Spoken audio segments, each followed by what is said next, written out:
नमस्कार दोस्तों। आप सभी का बहुत स्वागत है। हमारी आज की कहानी कर्म का दूसरा नाम भाग्य है। दोस्तों, ये कहानी एक प्रेरक कहानी है और इस कहानी से बहुत ही अच्छी शिक्षा मिलती है हमें। कर्म और भाग्य में सीधा संबंध होता है, अर्थात हमारे कर्म ही हमारा भाग्य बनाते हैं। पुजारी जी बालक दीपू और उसके आलसी पिता को यही समझाना चाहते थे। जब वे पिता पुत्र को इस बात को समझा पाए तो उनकी गरीबी दूर हो गई और वे खुशहाल हो गए। चलिए शुरू करते हैं आज की कहानी। कर्म का दूसरा नाम भाग्य। किसी गांव में एक गरीब किसान रहता था। उसके घर में हमेशा खाने पीने की तंगी बनी रहती थी। वह काम धंधा भी नहीं करता था, गप्पे मारने में ही अपना कीमती समय गंवा दिया करता था। किंतु भाग्य में उसका अटूट विश्वास था।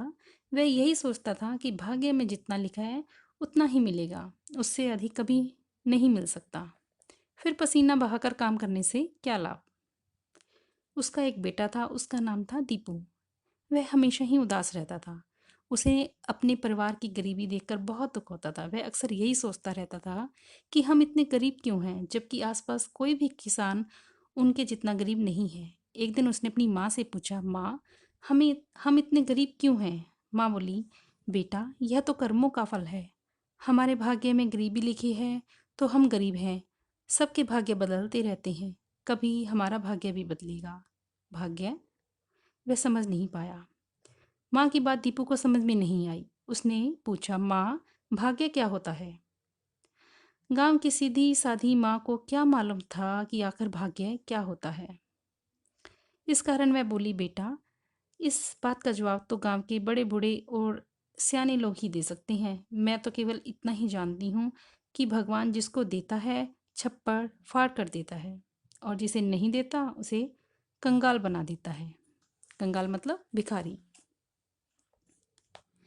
दीपू चिंता में पड़ गया कि आखिर उसे भाग्य के सच के बारे में कौन बताएगा। वह मन ही मन सोचने लगा, मंदिर के पुजारी को अवश्य पता होगा, क्योंकि वह तो हमेशा मंदिर के भगवान के साथ रहते हैं। यही सोचकर वह मंदिर के पुजारी के पास जा पहुंचा।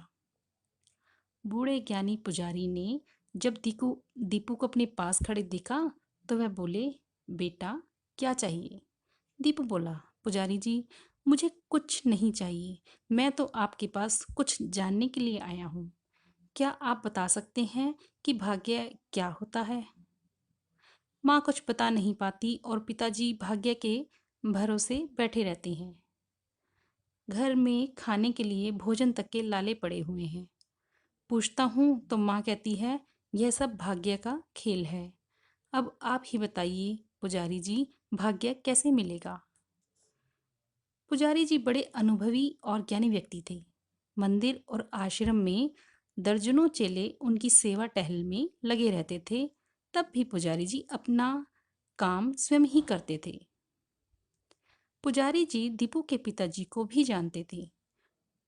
कुछ देर तक वे सोचते रहे, फिर दीपू से बोले, बेटे, आज तो तुम जाओ, इसका उत्तर 2 दिन बाद दूंगा। तुम अपने पिताजी को साथ लेकर आना। दीपू घर लौट आया। 2 दिन बाद वह अपने पिताजी को साथ लेकर पुजारी के पास गया। पुजारी जी जैसे दीपू के आने का इंतजार ही कर रहे थे। उसे देखते ही दीपू के पिताजी से बोले, भाई, आपका बेटा बड़ा भाग्यशाली है, किंतु भाग्य की लकीर में एक जगह कुछ खरोंच सी लग गई है। घबराने की बात नहीं है, कुछ पुण्य का काम करोगे तो सब ठीक हो जाएगा। फिर तुम्हारे घर में भाग्य ही भाग्य है। दीपू के पिताजी बोले, पुजारी जी, हम सब कुछ करने के लिए तैयार हैं, किंतु किंतु क्या। पुजारी जी बोले, हमारे घर में कुछ नहीं है पुण्य का काम करने के लिए। उसकी चिंता तुम मत करो, तुम्हें तो बस एक छोटा सा काम करना है। आश्रम में प्रतिदिन दर्जनों साधु महात्मा, राहगीर और श्रद्धालु आते हैं। यहाँ किसी तरह की तकलीफ नहीं है, बस एक बात की कमी है। यहाँ कोई कुआं नहीं है, पानी की कमी पड़ती है। तुम पिता पुत्र मिलकर सप्ताह भर में एक कुआं खोद डालो। इससे बड़ा पुण्य का काम कोई दूसरा नहीं। इससे तुम्हारे बेटे के खराब ग्रह की लकीरें ठीक हो जाएंगी और भक्तों को पानी भी मिल जाएगा। पुजारी जी ने उन्हें समझाते हुए कहा। दीपू और उसके पिता दोनों बहुत खुश हुए। दूसरे दिन से पिता पुत्र दोनों कुआं खोदने के काम में लग गए। दिन भर कुआं खोदते, शाम को उनके खाने पीने का प्रबंध पुजारी जी की कुटिया में कर दिया जाता था। दोनों खाते पीते तथा काम करते। छठे दिन कुआं काफी गहरा हो गया था एवं पानी का स्रोत भी दिखाई देने लगा था, यानी पानी भी अब दिखाई देने लग गया था। 7वें दिन बाप बेटे कुआं खोद रहे थे। तभी उन्हें पीतल का एक घड़ा चमकता हुआ दिखाई दिया। घड़ा बंद था। दीपू उसे निकालकर पुजारी जी के पास ले गया और बोला, पुजारी जी, कुएं में यह घड़ा मिला है। पुजारी जी ने घड़ा खोला। घड़ा रुपयों से भरा पड़ा था। कुछ चांदी के सिक्के भी थे। उसमें एक कागज का पुर्जा भी था। पुर्जा यानी टुकड़ा।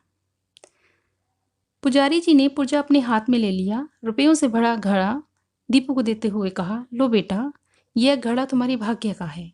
तुमने कुआं न खोदा होता तो यह घड़ा कैसे मिलता। रही बात तुम्हारे प्रश्न की, तो इसका उत्तर इस पुर्जे में है। पुजारी जी ने पुर्जा दीपू के पिताजी को दिया और कहा, इसे पढ़ो। पुर्जे पर लिखा था, भाग्य का दूसरा नाम कर्म है। दीपू ने कहा, पुजारी जी, इसका क्या अर्थ है। पुजारी जी बोले, बेटे, कर्म ही भाग्य है। भाग्य कहीं से आता नहीं, बनाया जाता है। काम करो, भाग्य अपनी आप बन जाएगा। भाग्य के भरोसे बैठना तो आलसी लोगों का काम है। तुम दोनों घर जाओ और आज से ही मिलजुल कर अपनी खेती करो। खेत को हरा भरा करो। देखोगे कि भाग्य तुम्हारे घर दौड़ कर आएगा। अब दीपू की समझ में आ गया कि भाग्य क्या होता है। कुछ दिन बाद दीपू आश्रम में आया तो पुजारी जी बोले, भाग्य मिल गया दीपू। दीपू ने झुककर उनके चरण छुए और बोला, सब आपकी कृपा है पुजारी जी, अब हम बहुत खुश हैं। असल में पुजारी जी ने दीपू के पिता को सीख देने के लिए रुपयों का घड़ा स्वयं कुएं में गाड़ दिया था। इस कहानी से हमें यही शिक्षा मिलती है कि हमारा कर्म ही हमारा भाग्य बनाते हैं। कहानी आपको अच्छी लगी होगी